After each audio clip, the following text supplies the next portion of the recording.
तो self study classes का जो आपने ऐप डाउनलोड कर लिया है, सभी साथी दोस्तों ऐप को डाउनलोड कर लें जिन्होंने नहीं किया है, ठीक है। और दोस्तों जिन भी साथियों ने एडमिशन नहीं लिया अभी टीजीटी पीजीटी वाले कोर्स में, तो आप एडमिशन ले सकते हैं मात्र 1500 रुपए में दोस्तों, ठीक है। टीजीटी पीजीटी का ये बहुत ही शानदार कोर्स बनाया गया है, जिसमें दोस्तों आपको लाइव क्लासें भी हैं, रिकॉर्डेड भी है, टेस्ट भी है, ठीक है। और यहाँ पर दोस्तों मात्र 1500 रुपए में 12 महीने के लिए दोस्तों आप इसमें एडमिशन ले सकते हैं। हमारे सभी साथी न्यू एकेडमी, शिल्पा, मनीषा जी, ठीक है। और जिनको भी दोस्तों 3000 एमसीक्यू की बुक मंगवाना है, एमपी टेट टीजीटी पीजीटी वाली, है ना, इसमें टॉपिक वाइज वस्तुनिष्ठ प्रश्न है दोस्तों, हिंदी साहित्य प्लस व्याकरण के, ठीक है।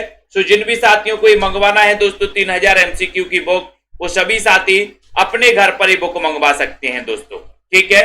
और दोस्तों जिनको ये गद्य और पद्य साहित्य, ये वाली जो गद्य और पद्य साहित्य की जो बुक है, ये दोनों बुक मंगवाना है तो ये भी आप अपने घर पर मंगवा सकते हैं। बहुत शानदार नोट्स हैं दोस्तों, है ना, क्रमबद्ध हैं, विस्तृत हैं, जगह जगह ट्रिक भी दोस्तों इसमें शामिल की गई हैं, ठीक है।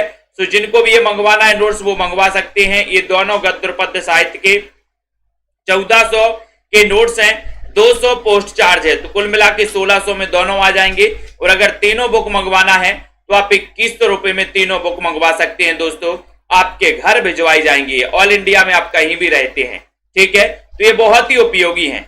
उसके बाद यहां पर आते हैं, सभी लोग एक बार लाइक कर देंगे, हिंदी का पाणिनि किसे कहा जाता है? हिंदी का पाणिनि बताना है, सभी लोग एक बार लाइक करो। हिंदी का पाणिनि दोस्तों बताइए, चयन करिए। बहुत ही अच्छा क्वेश्चन है, शानदार प्रश्न पूछा गया। हिंदी का पाणिनि किसे कहा जाता है? एक बढ़िया क्वेश्चन।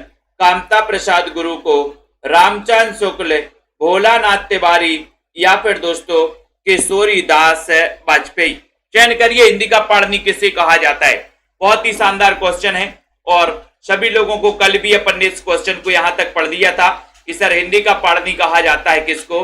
किशोरी दास वाजपेयी को। लेकिन हिंदी व्याकरण का पाणिनि अगर पूछा जाता है यहां पर, हिंदी व्याकरण का पाणिनि, तो व्याकरण का पाणिनि किसे कहा जाता है? कामता प्रसाद गुरु को, ठीक है। दोनों क्वेश्चन अलग अलग हैं। अगला क्वेश्चन है, सर्वप्रथम देवनागरी लिपि का उल्लेख कहां प्राप्त है दोस्तों होता है? अशोक के अभिलेख में, उपनिषद में, जयभट्ट के शिलालेख में या फिर ऋग्वेद में? चयन करिए। सर्वप्रथम देवनागरी लिपि का उल्लेख कहां प्राप्त होता है? 51 नंबर। सभी साथी सब्सक्राइब कर लेना और बेल आइकन को जरूर दबा दिया करो ताकि इंफॉर्मेशन समय से आपके मोबाइल तक पहुंचेगी, है ना। सर्वप्रथम देवनागरी लिपि का उल्लेख कहां पर प्राप्त होता है? तब आप सभी को आंसर है, सभी को पता है कि सर सबसे पहले इसके जो उल्लेख मिलता है वो जयभट्ट के शिलालेख में मिलता है। सी नंबर आपका बिल्कुल सही आंसर है। काव्य अलंकार के रचयिता कौन है? भरत हैं, कुंतक हैं, भामा हैं या फिर दंडी हैं? काव्य अलंकार के रचनाकार कौन है? 52 नंबर का क्वेश्चन है। रजनी जी, कामता, कुमुद, टमाटर जी, तनु जी, प्रवीण जी, प्रतिमा जी। काव्य अलंकार, निशा जी, रतिपाल जी। बहुत ही शानदार क्वेश्चन है, 52 नंबर का क्वेश्चन है। सभी का आंसर क्या जा रहा है? काव्य अलंकार के रचयिता कौन है? बहुत ही शानदार क्वेश्चन, काव्य अलंकार आपसे पूछा है, सभी का आंसर जा रहा है कि सर ये जो काव्य अलंकार रचना है, संदीप जी बताइए, बबीता जी। 52 नंबर के क्वेश्चन में सभी का आंसर जा रहा है कि सर भामा है, लगा दो। सी नंबर लगा दो। काव्य अलंकार के रचयिता माने जाते भामा है। आपको पता है ये अलंकार संप्रदाय के प्रवर्तक माने जाते हैं। अलंकार संप्रदाय के कौन? भामा है। और काव्य अलंकार के रचयिता कौन है? भामा है, याद रख लेना, ठीक है। निर्धन के धन सी तुम आई में कौन सा अलंकार है? निर्धन के धन सी तुम आई। 53 नंबर,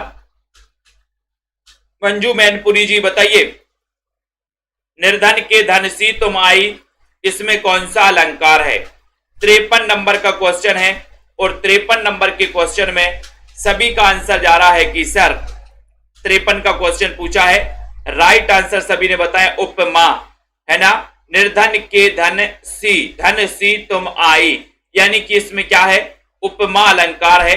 ये नंबर बिल्कुल सही आंसर है, बहुत बढ़िया, ठीक है, वेरी गुड आंसर। साहित्य का भ्रंश को पुरानी हिंदी किसने कहा? 54 नंबर के क्वेश्चन में शेयर कर दो जल्दी से। साहित्य का भ्रंश को पुरानी हिंदी किसने कहा है? 54 नंबर का बहुत ही शानदार क्वेश्चन रामचंद्र शुक्ल ने, हजारी प्रसाद द्विवेदी, शिवसेन सेंगर ने, या फिर राहुल सांकृत्यायन ने? बताइए जल्दी से, रीनू जी बताइए, साहित्यिक अपभ्रंश को पुरानी हिंदी किसने कहा है? रामचंद्र शुक्ल ने या फिर शिवसेन सेंगर ने? सभी का आंसर 54 नंबर का क्वेश्चन है। 54 नंबर में राइट आंसर चला जाएगा रामचंद्र शुक्ल ने साहित्यिक अपभ्रंश को पुरानी हिंदी कहा है। और अपभ्रंश को पुरानी हिंदी कहा है किसने? अपभ्रंश को पुरानी हिंदी कहा है किसने दोस्तों? गुलेरी जी ने। और अपभ्रंश को पुरानी हिंदी नहीं कहा है, तो नहीं कहा है किसने? हजारी प्रसाद द्विवेदी ने। अपभ्रंश को पुरानी हिंदी नहीं कहा है हजारी प्रसाद द्विवेदी ने। और एक कथन है बच्चन सिंह का, बच्चन सिंह का है कि अपभ्रंश को अब पुरानी हिंदी कोई नहीं मानता, अपभ्रंश को अब पुरानी हिंदी कोई नहीं मानता। ये कथन किसका है? बच्चन सिंह का। अपभ्रंश को पुरानी हिंदी कोई नहीं मानता, बच्चन सिंह। अपभ्रंश को पुरानी हिंदी नहीं माना हजारी प्रसाद द्विवेदी ने। अपभ्रंश को पुरानी हिंदी माना किसने? गुलेरी जी ने। और साहित्यिक अपभ्रंश को पुरानी हिंदी माना किसने? रामचंद्र शुक्ल ने। ठीक है, बहुत बढ़िया। अगला क्वेश्चन, उसने कठिन परिश्रम किया किंतु अच्छे अंक ना पा सका, ना पा सका। ये बताइए कौन सा वाक्य है? 55 नंबर का क्वेश्चन है। सभी लोग बताइए, पौजा गौर जी, एस शर्मा जी, सभी लोग बताइए, आनंद जी। उसने कठिन परिश्रम किया किंतु अच्छे अंक नहीं पा सका या ना पा सका, तो बताइए। 55 का बहुत ही शानदार क्वेश्चन पूछा गया है। एक बार लाइक जरूर कर देना सभी साथी, सभी लोग लाइक जरूर कर देना। और सभी साथियों का आंसर जा रहा है कि सर उसने कठिन परिश्रम किया लेकिन किंतु परंतु। ये सभी कौन से वाक्य में आते हैं?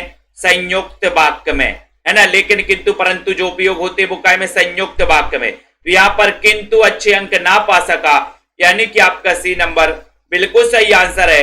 अपभ्रंश शब्द का प्रथम प्रयोग सर्वप्रथम किसने किया? अपभ्रंश शब्द का।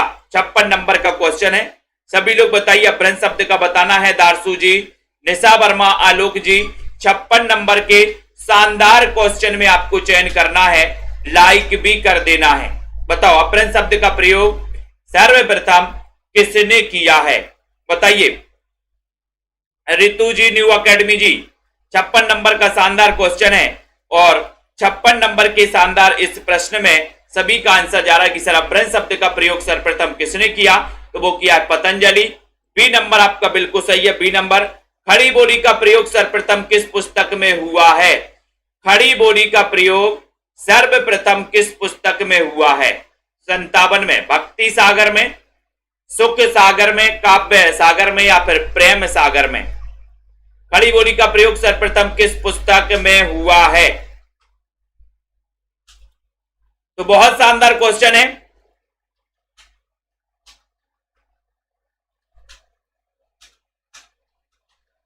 जल्दी से बताइए।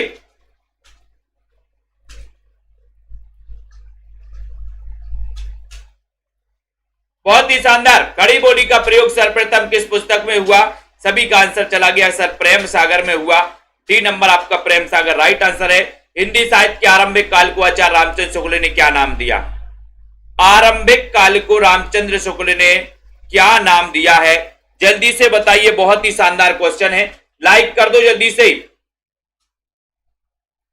और शेयर कर देना। हिंदी साहित्य के आरंभिक काल को आचार्य रामचंद्र शुक्ल ने क्या नाम दिया है? आदिकाल, चारण काल, वीरगाथा काल, या फिर सिद्ध सामंत काल? बताइए। थ्योरी पढ़ना है तो आप एडमिशन ले सकते हैं 1500 में। जिनको भी थ्योरी पढ़ना है, विस्तृत पढ़ना है दोस्तों, हिंदी साहित्य के आरंभिक काल को आचार्य रामचंद्र शुक्ल ने जो नाम दिया है वो नाम क्या दिया? वीरगाथा काल। क्या नाम दिया? वीरगाथा काल। सी नंबर आपका बिल्कुल सही है, वेरी गुड। कौन सा महाकाव्य है? महाकाव्य बताइए। साकेत, तुलसीदास, युगवाणी, विनय पत्रिका? कौन सा महाकाव्य है? और उसमें सर्ग कितने हैं? उसका रचना काल क्या है? ये भी आपको बताना है। बताओ, महाकाव्य कौन सा है? कौन सा है महाकाव्य? तब आपका उत्तर है कि सर साकेत महाकाव्य है ना। और साकेत महाकाव्य में 12 सर्ग हैं, है ना। और आपको पता है कि साकेत का रचना काल 1931 माना जाता है। साकेत के रचनाकार कौन है? तो मैथिली शरण। साकेत ने मैथी बहुत खा ली, है ना। तो इस प्रकार से साकेत के बारे में आपको पता होनी चाहिए। ये नंबर आपका पता है ना। आपको पता है राम काव्य का दूसरा महाकाव्य माना जाता है। प्रथम कौन माना जाता है हिंदी में? रामचरितमानस। और दूसरा कौन सा माना जाता है? साकेत माना जाता है, याद रख लेना, ठीक है। मखमली जूते मारना मुहावरे का अर्थ क्या है? दारसू जी, रीता, आलोक जी सभी लोग बताएंगे। मखमली जूते मारना, मीठी बातों से लज्जित करना, व्यंग करना, कमजोर करना, दुर्दशाग्रस्त होना। मखमली जूते मारना 60 नंबर का क्वेश्चन है। और मखमली जूते मारना इस मुहावरे का अर्थ क्या है? अर्थ बताना है। बहुत ही शानदार क्वेश्चन है। मखमली जूते मारना मुहावरे का अर्थ 60 नंबर का क्वेश्चन है। और 60 नंबर के क्वेश्चन में आपका उत्तर जा रहा है कि सर मीठी बातों से लज्जित करना, मीठी बातों से लज्जित करना। ये नंबर आपका बिल्कुल सही है। मखमली जूते मारना, मीठी बातों से लज्जित करना, बहुत ही शानदार क्वेश्चन। द्विवेद युग का नामकरण किसके नाम पर हुआ है? 61 नंबर का क्वेश्चन है। द्विवेद युग का नामकरण किसके नाम पर हुआ दोस्तों? द्विवेद युग का नामकरण 61 नंबर में विवेक वर्मा जी बताइए जल्दी से। शांति प्रिय द्विवेदी, महावीर प्रसाद द्विवेदी, आचार्य प्रसाद द्विवेदी, राम अवध द्विवेदी। जिन भी साथियों को दोस्तों नोट्स परचेज करना है, 3000 MCQ की दोस्तों क्या करना है, प्रश्नोत्तरी वाली बुक परचेज करना है तो 599 में अपने घर पर मंगवा सकते हो। प्रैक्टिस के लिए टॉपिक वाइज MCQ है। जिनको गद्य पद्य साहित्य का विस्तृत है दोस्तों नोट्स मंगवाना है, 2 पार्ट में है ना, तो वो 1400 प्लस है दोस्तों 200 पोस्ट चार्ज, यानी कि 1600 में अपने घर पर मंगवा सकते हो, ठीक है। तो द्विवेद योग का नामकरण हुआ है महावीर प्रसाद द्विवेदी के नाम पर। सरस्वती पत्रिका के प्रकाशन के साथ ही इस युग का दोस्तों प्रारंभ होता है। हिंदी गद्य का जन्मदाता किसे माना जाता है? हिंदी गद्य का जन्मदाता बताना है, बताइए शैली जी, रितु शर्मा जी। हिंदी गद्य 62 नंबर का क्वेश्चन है, सभी लोग बताएंगे और वीडियो को लाइक कर देना। हिंदी गद्य का जन्मदाता किसको माना जाता है? 62 नंबर के क्वेश्चन में सभी का आंसर क्या जा रहा है, जल्दी से बताइए।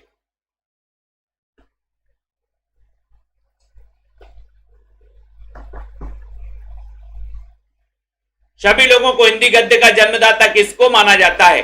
62 नंबर का क्वेश्चन है और राइट आंसर है कि सर हिंदी गद्य का जन्मदाता बताना है। हिंदी गद्य का जन्मदाता माना जाता है भारतेंदु जी को, भारतेंदु हरिश्चंद्र जी को माना जाता है।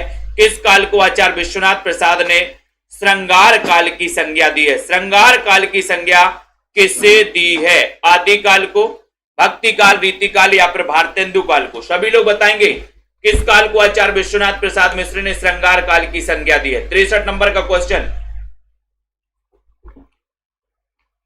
63 में सभी लोग बताइए, वीडियो को लाइक करिए। किस काल को विश्वनाथ प्रसाद मिश्र ने श्रृंगार काल कहा? बहुत ही शानदार क्वेश्चन। आदि काल को, भक्ति काल, रीति काल या फिर भारतेंदु काल को? 63 का आंसर बताना है और लाइक जरूर कर देना है। सभी को पता है विश्व में श्रृंगार तो विश्व के लोग करते, विश्व तो श्रृंगार काल कहा है दोस्तों किस काल को?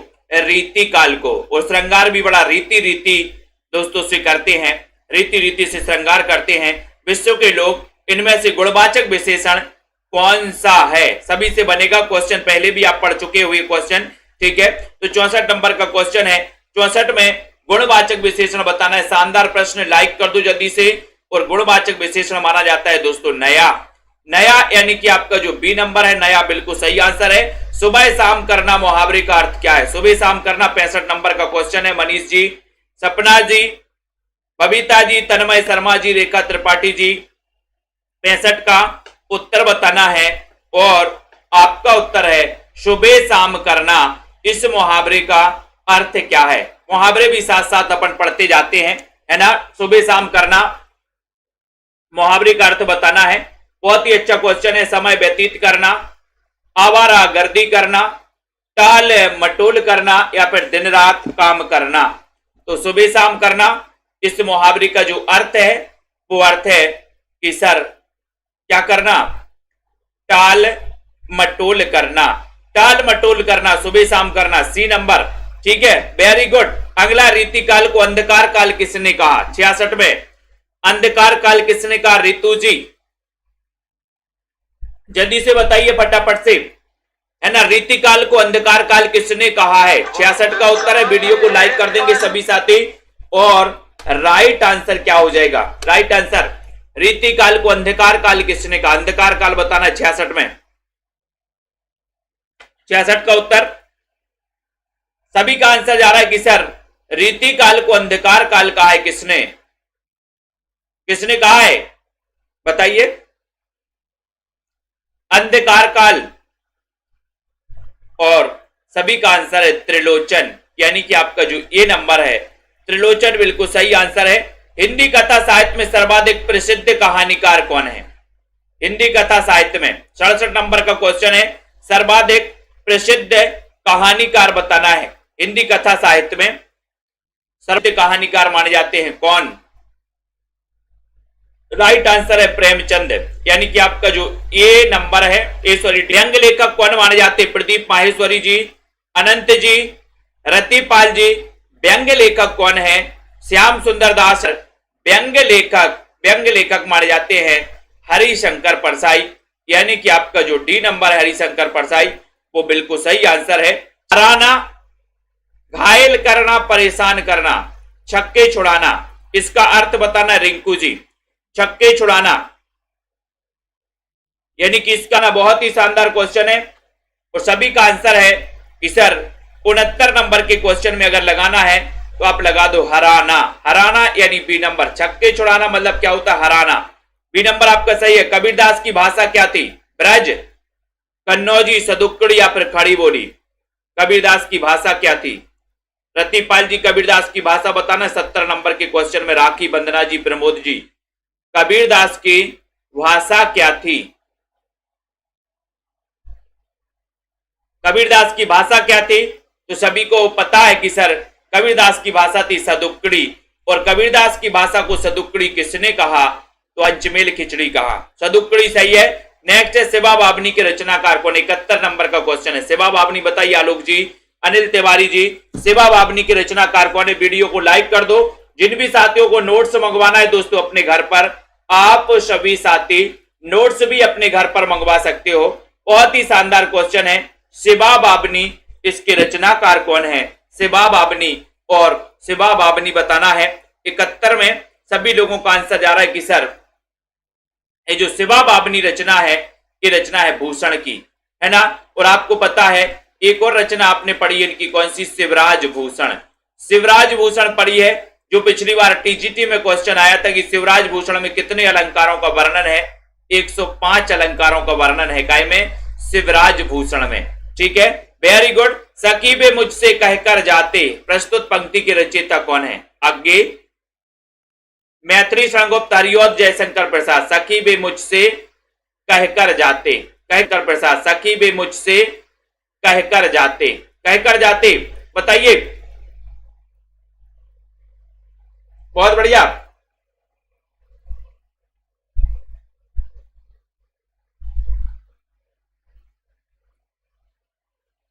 बहुत बढ़िया नेहा कुमारी जी, बिल्कुल आशीर्वाद है, शुभकामनाएं हैं, है ना। सकीबे मुझसे कहकर जाते, प्रस्तुत पंक्ति के रचयिता 72 नंबर का क्वेश्चन है। और 72 नंबर के क्वेश्चन में सकीबे मुझसे कहकर जाते, मैथिली शरणगुप्त, इनकी रचना यशोधरा। यशोधरा से पंक्ति ली गई है। यशोधरा का रचना काल क्या है? यशोधरा का रचना काल क्या है? जल्दी से बताइए फटाफट से।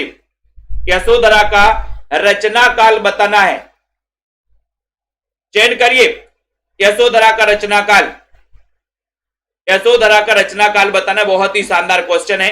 यशोधरा का रचना काल बता दीजिए। पैसेंजर वाले, पैसेंजर वाले, सुपरफास्ट वाले, सुपरफास्ट पर बैठो भैया, पैसेंजर पे काहे बैठे हो, है ना, बताइए। बिल्कुल एमपी टेट के लिए भी उपयोगी है ये। चरण कमल बंदो हरिराई में कौन सा अलंकार है? चरण कमल बंदो हरिराई, चरण कमल बंदो हरिराई कौन सा अलंकार है? राकेश जी, नीता जी, उत्प्रेक्षा, अनुप्रास, रूपक या फिर उपमा? चरण कमल। और कई बार एक क्वेश्चन आ गया, सरल है लेकिन ये कई बार पूछा भी गया है। राइट आंसर बताना है 73 नंबर का क्वेश्चन है बोले सर रूपक अलंकार है, चरण कमल बंदो हरिराई चरण रूपी कमल। ठीक है, बहुत बढ़िया आंसर है। और यहां पर आता है, ठीक है, आंसर बताना इनमें से अनिश्चय वाचक सर्वनाम कौन सा है। अनिश्चय वाचक बताना है, कौन, जो, कोई या फिर वह। अनिश्चय वाचक बताइए। अस्मित जी, मनीषा जी, मंजू जी, आस्था, प्रतिभा जी, सभी लोग बताइए अनिश्चय वाचक सर्वनाम कौन सा है, कौन, जो, कोई या फिर वह। तो 74 नंबर का शानदार क्वेश्चन है, सभी का आंसर जा रहा है कि सर अनिश्चय वाचक सर्वनाम, और अनिश्चय वाचक सर्वनाम में आपका उत्तर है कोई, है ना, कोई, ये अनिश्चय वाचक सर्वनाम के अंतर्गत आएगा। हिंदी कविता को छंदों की पर्दी से मुक्त कराने वाले जो है वो कौन है, पंत हैं, प्रसाद वर्मा या फिर निराला। हिंदी कविता को छंदों की पर्दी से मुक्त कराने वाले कौन है। 75 नंबर का शानदार क्वेश्चन पूछा गया है और सभी का आंसर जा रहा है कि सर हिंदी कविता को छंदों की पर्दी से मुक्त कराने वाले जो माने हैं वो है कौन, निराला जी हैं, है ना। मुक्त छंद के प्रवर्तक माने जाते हैं निराला जी। 75 नंबर का क्वेश्चन डी सही है। नई कविता के प्रतिमान, ये रचना किसकी है। 76 में नई कविता के प्रतिमान बताइए, बताइए शांति जी, जीएफ जी, रवि जी, रिंकी जी, प्रमोद कुमार जी सॉरी, नई कविता के प्रतिमान। और अपन ने पढ़ा है, एक पूछा जाता है कविता के नए प्रतिमान और एक पूछा जाता है नई कविता के प्रतिमान। अब यहां पर दो चीजों को पकड़ना है। अगर कविता के नए प्रतिमान पूछा जाए तो क्या बताओगे, कविता के नए प्रतिमान पूछा जाए तो आपका पता होगा कि इन कविता के नए प्रतिमान तो क्या हो जाएगा, नामवार। ठीक है, और नई कविता के प्रतिमान तो नई नई लक्ष्मी को अपन पकड़ते हैं तो लक्ष्मीकांत वर्मा। ठीक है, वेरी गुड, बहुत बढ़िया। निम्न में से कौन सरस्वती पत्रिका के संपादक दोस्तों नहीं रहे। बहुत अच्छा क्वेश्चन है। महावीर सरस्वती पत्रिका के संपादक कौन नहीं रहे, अच्छा क्वेश्चन है, बताएं। आनंद जी, आलोक जी, पायल जी, श्याम सुंदर दास, महावीर प्रसाद द्विवेदी, श्री नारायण चतुर्वेदी या फिर शांति प्रिय द्विवेदी। 77 नंबर के क्वेश्चन में फंस गई है गाड़ी, 77 नंबर के क्वेश्चन में फंस गई है गाड़ी। आपको इतना तो पता है कि सर श्याम सुंदर दास तो रहे हैं, ये तो प्रथम संपादक थे। महावीर प्रसाद द्विवेदी 1903 में बने थे, ये तो आपको पता है, लेकिन इन दो में गाड़ी आपकी फंस गई है ना। तो आपको पता है कि सर शांति प्रिय द्विवेदी सरस्वती के संपादक नहीं रहे, श्री नारायण चतुर्वेदी तो सब रहे हैं। आपका उत्तर डी नंबर सही चला जाएगा, बिल्कुल सही है। भूषण बिनुना ब्राजई कविता बनिता मित्य, तुलसीदास, भिकारीदास, केशवदास, मतीराम। भूषण बिनुना ब्राजई कविता बनिता मित्य। 78 नंबर के क्वेश्चन में सभी का आंसर क्या जा रहा है, सभी लोग आंसर बताएंगे, एक बार लाइक भी कर देना। भूषण बिनुना ब्राजई कविता बनिता मित्य, ये बताइए। और 78 में सभी साथियों का उत्तर है कि सर ये जो पंक्ति है ये पंक्ति है केशवदास की, यानी कि आपका जो सी नंबर है केशवदास आपका बिल्कुल सही आंसर है। हिंदी प्रदीप के एसएसबी संपादक का नाम क्या है। तनु जी बताइए, एजुकेटर जी, युधिष्ठर जी, हिंदी प्रदीप के एसएसबी संपादक का नाम क्या है। 79 नंबर का क्वेश्चन है, शानदार क्वेश्चन है। हिंदी प्रदीप के एसएसबी संपादक का नाम क्या है। 79 का राइट आंसर बताना है। सभी का आंसर जा रहा है कि बाल कृष्ण भट्ट है ना। हिंदी प्रदीप के बाल भट्टा से भरत गए बालकर्ण भट्ट, बी नंबर आपका बिल्कुल सही है। हम दीवानों की क्या हस्ती है, आज यहाँ कल वहां चले, मस्ती का आलम साथ चला, हम धूल उड़ाते जहां चले। प्रस्तुत पंक्तियों के रचयिता कौन है। 80 नंबर का क्वेश्चन है, 80 का उत्तर बताना है। और 80 में उत्तर चला गया कि सर भगवती चरण वर्मा। ठीक है, भगवती चरण वर्मा, हम दीवानों की क्या हस्ती, Bhagwati Charan Verma, B number right answer है। नेक्स्ट क्वेश्चन है, पंत की प्रगतिवादी रचना कौन सी है। 81 नंबर का क्वेश्चन है। 81 में पंत की प्रगतिवादी रचना कौन सी है। युगवाणी, वीणा पल्लव या लोकायतन।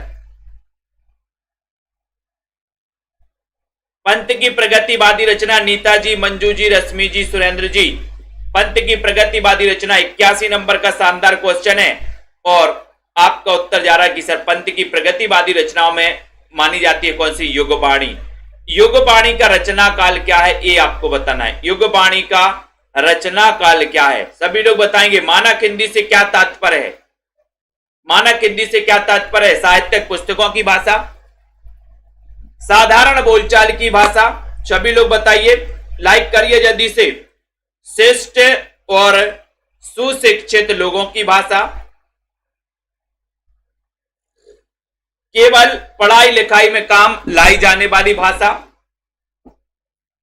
82 नंबर का शानदार क्वेश्चन है, मानक हिंदी से क्या तात्पर्य है? मानक हिंदी से युगबाणी का रचना काल 1939 माना जाता है। बिल्कुल सही है। तो आपको पता है कि मानक हिंदी से तात्पर्य साहित्यिक पुस्तकों की भाषा। ए नंबर आपका सही आंसर है, लाइक आंसर है। ठीक है। रामधारी सिंह दिनकर को भारतीय ज्ञानपीठ पुरस्कार दोस्तों किस रचना के लिए मिला था और कब मिला था? ये पूरी की पूरी जो रचनाएं देख रहे हो ना, रश्मि रथी, परशुराम की प्रतीक्षा, कुरुक्षेत्र, उर्वशी, ये चारों रचनाएं दिनकर की हैं। दिनकर की हैं, लेकिन आपको बताना है दिनकर को किस रचना के लिए ज्ञानपीठ पुरस्कार मिला। सही आंसर जा रहा है कि सर रामधारी से दिनकर को वो रचना है, कौन सी रचना है? वो रचना है उर्वशी। उर्वशी के लिए इन्हें 1972 में ज्ञानपीठ पुरस्कार मिला है। प्रथम सूफी प्रेमाख्यान काव्य के रचयिता कौन है? प्रथम सूफी प्रेमाख्यान काव्य के रचयिता कौन है? नूर मोहम्मद, जायसी, मुल्ला दाऊद या फिर कुतुबन है? प्रथम सूफी प्रेमाख्यान काव्य के रचयिता कौन है? 84 नंबर का शानदार क्वेश्चन पूछा गया है और 84 नंबर के क्वेश्चन में प्रथम सूफी प्रेमाख्यान काव्य के जो रचयिता है वो रचयिता है मुल्ला दाऊद। कौन है? मुल्ला दाऊद। सी नंबर आपका मुल्ला दाऊद बिल्कुल सही आंसर है।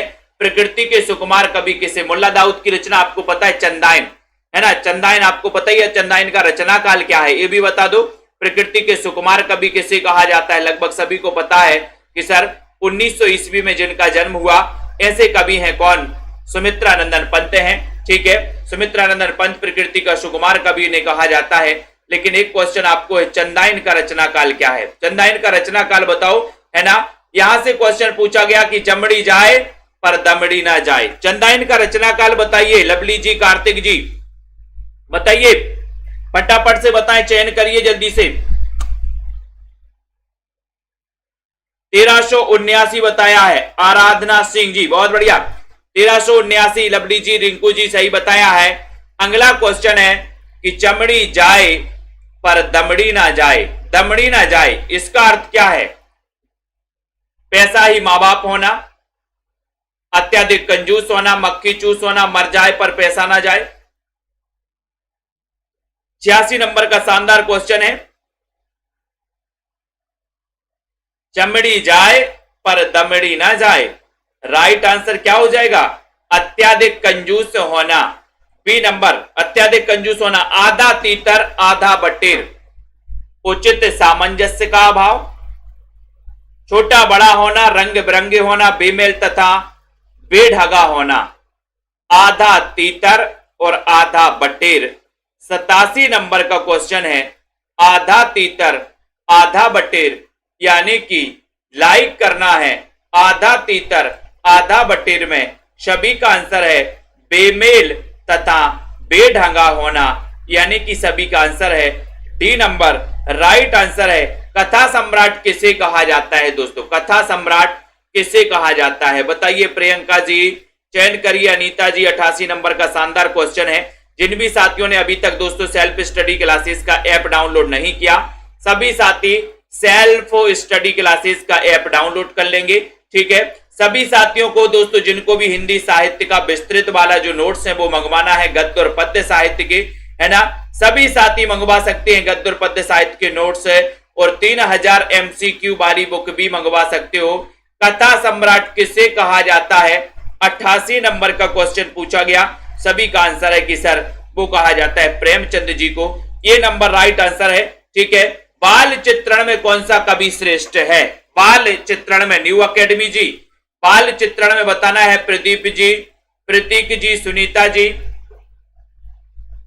89 नंबर का शानदार क्वेश्चन है, बाल चित्रण में कौन सा कवि श्रेष्ठ है? बहुत ही शानदार क्वेश्चन है। सभी का आंसर जा रहा है कि सर बाल चित्रण में जो श्रेष्ठ कवि हैं वो श्रेष्ठ कवि है कौन? सूरदास। कौन है? सूरदास।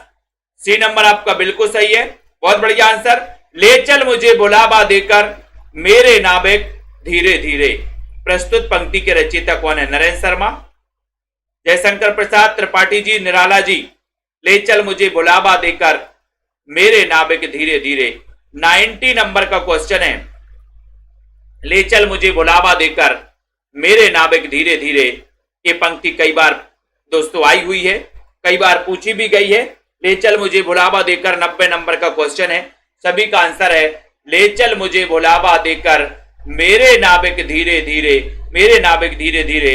90 नंबर का क्वेश्चन है, राइट आंसर है जयशंकर प्रसाद, यानी कि आपका जो बी नंबर है प्रसाद जी की ये पंक्ति है, कई बार आ चुकी है। बैर क्रोध का आचार या मुरब्बा है, ये कथन किसका है? 91 नंबर का क्वेश्चन है। आराधना जी, उमा जी बताइए, प्रवीण जी, बैर क्रोध का आचार या मुरब्बा है, ये कथन किसका है? भारतेंदु जी का, मुक्तिबोध रामचंद्र शुक्ल या फिर जयशंकर प्रसाद का? बैर क्रोध का अचार या मुरब्बा है। 91 नंबर का क्वेश्चन है, सभी लोगों को बताना है और राइट आंसर बताना है। बताइए जल्दी से, परमजीत कौर जी। 91 नंबर का क्वेश्चन है और बैर क्रोध का अचार या मुरब्बा है, ये जो कथन है ये कथन है रामचंद्र शुक्ल का। सी नंबर आपका सही है, सी नंबर, बहुत बढ़िया। काव्य अलंकार के रचयिता कौन है? काव्य अलंकार भरत हैं, कुंतक हैं, दंडी हैं या फिर भामह हैं? काव्य अलंकार एक क्वेश्चन पूछा गया, 92 नंबर का क्वेश्चन है। और 92 नंबर में काव्य अलंकार, काव्य अलंकार सभी लोगों को पता है। छवि जी बताइए, उमा जी, दीपक, गिरी जी। काव्य अलंकार और काव्य अलंकार के जो रचयिता माने जाते हैं, 92 नंबर का क्वेश्चन है, भामह माने जाते हैं। सी नंबर आपका सही है। अंगला है बिनु पद चले सुने बिनु काना, कौन सा अलंकार है? बिनु पद चले, ये क्वेश्चन जितना सरल है उतनी बार पूछा भी गया है। बिनु पद चले सुने बिनु काना, कौन सा अलंकार है? शिलेश, यमक, रूपक या फिर विभावना? 93 नंबर का क्वेश्चन है, सभी को बताना है। बिनु पद चले सुने बिनु काना, सुने बिनु काना, इसमें कौन सा अलंकार है? 93 नंबर का क्वेश्चन है और आपका उत्तर जा रहा है 93 में कि सर इसमें विभावना अलंकार है, विभावना अलंकार है। डी नंबर आपका सही है, बिनु पद चले सुने बिनु काना, है ना। यानी कि दोस्तों बिना कारण के भी जहां कार्य होता है वहां विभावना अलंकार होता है ना। कलम का सिपाही का लेखक कौन है? प्रेमचंद, अमृत राय, रामविलास शर्मा, शिवरानी देवी। कलम का सिपाही, शानदार क्वेश्चन है। और अपने जितने भी हमारे सभी मित्रगण हैं, सभी साथी दोस्तों, सेल्फ स्टडी क्लासेस का ऐप जरूर डाउनलोड कर लेना। 94 नंबर का शानदार क्वेश्चन पूछा गया, कलम का सिपाही, इसके लेखक कौन है? और कलम का सिपाही, इसके लेखक बताना है। तो लेखक की बात आई है तो लेखक है अमृत राय, अमृत राय, बी नंबर। और कलम का सिपाही किसे कहा जाता है? तो कलम का सिपाही कहा जाता है प्रेमचंद को, क्योंकि अमृत राय ने प्रेमचंद के जीवन पर आधारित ये दोस्तों लिखी थी। कौन सी? कलम का सिपाही, ये जीवनी लिखी थी। तो कभी पूछा जाए कि कलम का सिपाही किसे कहा जाता है, तो प्रेमचंद। कलम का सिपाही ये जो जीवनी है, इसके लेखक कौन है? अमृत राय। कलम का मजदूर मदन गोपाल की है, मदन गोपाल, ठीक है। और उसके बाद सूरदास के गुरु का नाम क्या था? 95 नंबर का क्वेश्चन है। सभी लोग बताइए, राइट आंसर बताना है। बिल्कुल चयन करो। नामबार जी बताइए, ममता जी, अरियान जी, प्रतिमा यादव जी, माहेश्वरी, आलोक जी, दीपक जी, सभी लोग बताएंगे सूरदास जी के गुरु का नाम क्या है? सूरदास जी के गुरु का नाम क्या है? अच्छा क्वेश्चन है, शानदार प्रश्न है ना। सभी साथी बताएंगे। और सूरदास के गुरु का नाम सभी को पता है कि सर सूरदास के गुरु का नाम था बल्लभाचार, बल्लभाचार नाम था, ठीक है। सूरदास का जन्म कब हुआ था? बल्लभाचार का जन्म कब हुआ था? दोनों के उत्तर आपको कमेंट में लिखना है, लिख दीजिए जल्दी से। सूरदास का जन्म कब हुआ? बल्लभाचार का जन्म कब हुआ? ठीक है। जायसी किस धारा के कवि हैं? जायसी किस धारा के कवि हैं? चयन कर दो एक बार, शानदार क्वेश्चन है, बहुत बढ़िया क्वेश्चन है। जायसी किस धारा के कवि हैं? ज्ञानमार्गी हैं। प्रेमाख्यान है कि आपको पता है एक ग्रंथ लिखा था दोस्तों, जायसी ग्रंथावली। जायसी ग्रंथावली नाम से ग्रंथ लिखा था किसने? रामचंद्र शुक्ल ने, जायसी ग्रंथावली नाम से, है ना। और आपको यहां पर बताना है, एक दोस्तों आपसे रचना पूछ रहे, उत्तर कबीर। उत्तर कबीर किसकी रचना है? उत्तर कबीर बताना है ये किसकी रचना है। एक कबीर अलग है, कबीर रचना किसकी है? कबीर हजारी प्रसाद द्विवेदी की है। लेकिन एक रचना है दोस्तों उत्तर कबीर, एक किसकी है ये आपको बताना है। जायसी, तो जायसी आपको पता है कि ये प्रेमाख्यान है काव्यधारा के थे। और जायसी ग्रंथावली एक आलोचनात्मक कृति लिखी थी किसने? रामचंद्र शुक्ल ने, ठीक है। और आपको पता है कि कबीर नामक जो कृति है आलोचनात्मक कृति है हजारी प्रसाद द्विवेदी की। लेकिन उत्तर कबीर किसकी है? उत्तर कबीर बताइए। बहुत बढ़िया आंसर बताया है किसने? सीमा शुक्ला जी, बहुत बढ़िया आंसर, वेरी गुड, बहुत बढ़िया, मजा आ गया कि सर उत्तर कबीर जो रचना है वो केदारनाथ सिंह की है, केदारनाथ सिंह की रचना है उत्तर कबीर। वेरी गुड, धन्यवाद सभी को। कितने पाकिस्तान नामक उपन्यास के लेखक कौन है? कितने पाकिस्तान, वेरी गुड कुमुद जी, वेरी गुड। कितने पाकिस्तान नामक उपन्यास? बीनू जी, ठीक है। बताना, राजेंद्र कुमार, कमलेश्वर, सत्यप्रकाश मिश्र या फिर खुशवंत सिंह। कितने पाकिस्तान?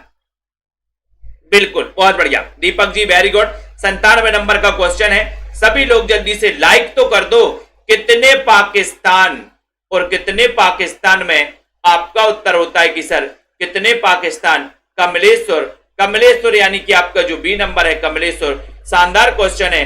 गागर में सागर भरने का कार्य किस कवि ने किया है? बिहारी ने। रसकान घनानंद या फिर सूरदास ने। 98 नंबर का क्वेश्चन है, गागर में सागर भरने, गागर में सागर भरने का जो काम किया है वो किसने किया है? गागर में सागर भरने का काम किसने किया है? स्टेटस जी चयन करो एक बार। और गागर में सागर भरने का जो कार्य किया है वो किया है किसने? बिहारी जी ने, ठीक है। बिहारी का जन्म कब हुआ था? बिहारी की रचना बिहारी सतसई, बिहारी सतसई, जिसमें 713 दोहे हैं। मुक्तक, काव्य रूप मुक्तक है। तो बिहारी सतसई का रचना काल क्या है? बिहारी का जन्म कब हुआ ये आपको बताना है। दोनों क्वेश्चन बताइए। उसके बाद महाभोज रचना की प्रधान समस्या को उजागर करने वाले विकल्प को चुनिए। महाभोज जो रचना है दोस्तों मन्नू भंडारी की, इसमें कौन सी समस्या को उजागर किया गया है? अनीता जी बताओ। भ्रष्टाचार की समस्या को, नारी समस्या को, राजनीतिक समस्या को, मनोवैज्ञानिक समस्या को, कौन सी समस्या को उजागर किया गया? इतना अच्छा क्वेश्चन है, 99 नंबर का क्वेश्चन है। और सभी लोगों का आंसर जा रहा है कि सर इसमें जो है, इसमें किया गया है। बताओ, 99 नंबर का क्वेश्चन है, महाभोज, महाभोज में कौन सी समस्या को उजागर किया गया?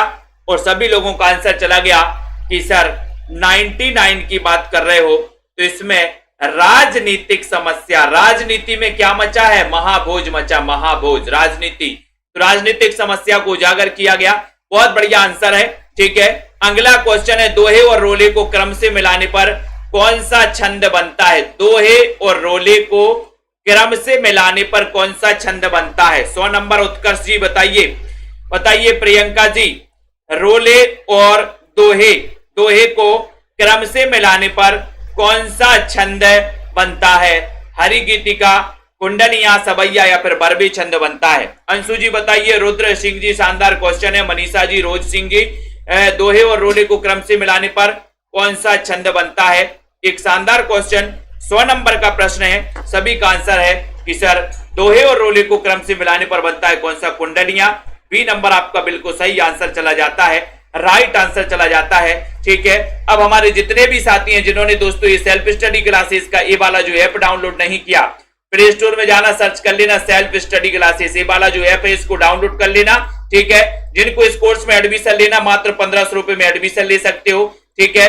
और दोस्तों ये आप हिंदी साहित्य की, गद्य और पद्य साहित्य की जिनको भी बुक मंगवाना है, दोनों बुक मात्र 1600 में आप अपने घर पर मंगवा सकते हो, पोस्ट चार्ज सहित। जिनको 3000 एमसीक्यू की बुक मंगवाना है दोस्तों, केवल ये बुक मंगवाना है 3000 एमसीक्यू की, जो टॉपिक वाइज है ना, साहित्य प्लस व्याकरण की है, साथ में महत्वपूर्ण कथन भी इसमें है, तो आप मात्र 599 में पोस्ट चार्ज सहित मंगवा सकते हो दोस्तों।